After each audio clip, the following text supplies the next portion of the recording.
Handi munonzwa kana pachiitwa zvemabhendi panonzi Thomas Mapfumo and the Blacks Unlimited. Kana kuti Oliver Mtukudzi. Ndakangana kuti bhendi rachira inzi chii. Kana kuti Bob Marley and the Wailers. Zvavari kureva ndezvekuti Bob Marley ane chinhu chake. Asi haagoni kuimba nekuridza magitare nechii. Asi imimi manje imimi ndimunonzi Wailers. Asi munenge muchiimba na Bob Marley. So relationship yenyu imi munofanirwa kuti kana maenda kubhendi, musati bhendi redu, muri kubasa. Muridzi webhendi ndi Bob Marley. Ndosaka uchiona kuti izvo Oliver Mtukudzi anenge ane zimba zihombe agoti studio. Uyu mukomana wegitare angori negitare. Sei angori negitare chete pamusana pekuti chake kuridza gitare. Asi kana mari yakukolektwa ndeya Oliver Mtukudzi. Ende haagoni kuenda kuna Oliver Mtukudzi pachinhu chake oti ngatishare. Iwe unofanirwa kuitamba uchidya mafufu.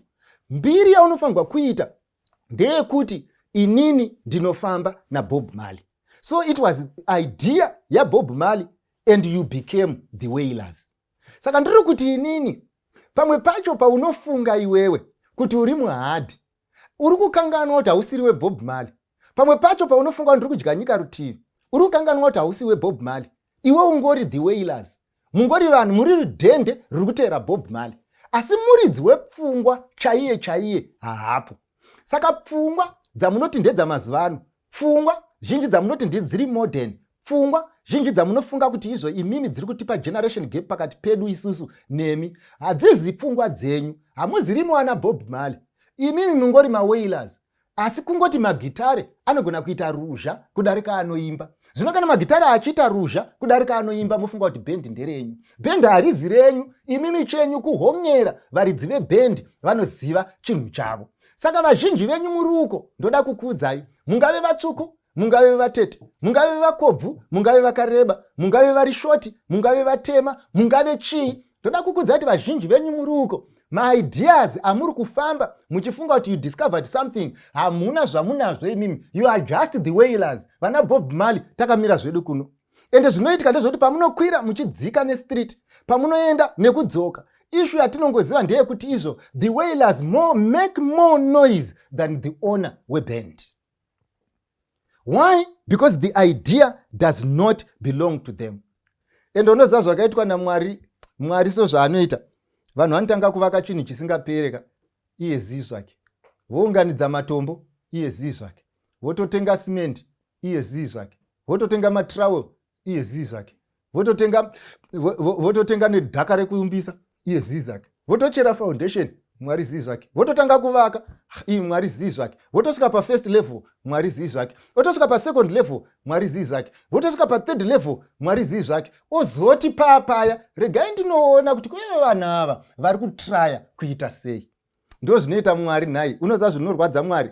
Gore rekutanga wapinda muzvinhu zvako nekuti murelationship yako ka Bob Marley tomuziva, iwe uri the Wailers, Mwari zivi zvake. Moita gore rekutanga uchiti tine chinhu chedu, Mwari zivi zvake. Moita gore rechitatu uchiti mune chinhu chenyu, Mwari zivi zvake. Woita gore rechina uchiti tine zvinhu zvake, Mwari zivi zvake. Nokuti harisi basa raMwari rekufamba achimisa zvinhu zvevanhu.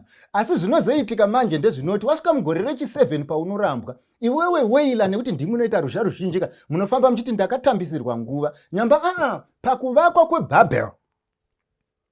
Ndiri kudzokorora. Pakuvakwa kweBabel hauziriwe Nimrod. Mubhendi iri hauziriwe Bob Marley.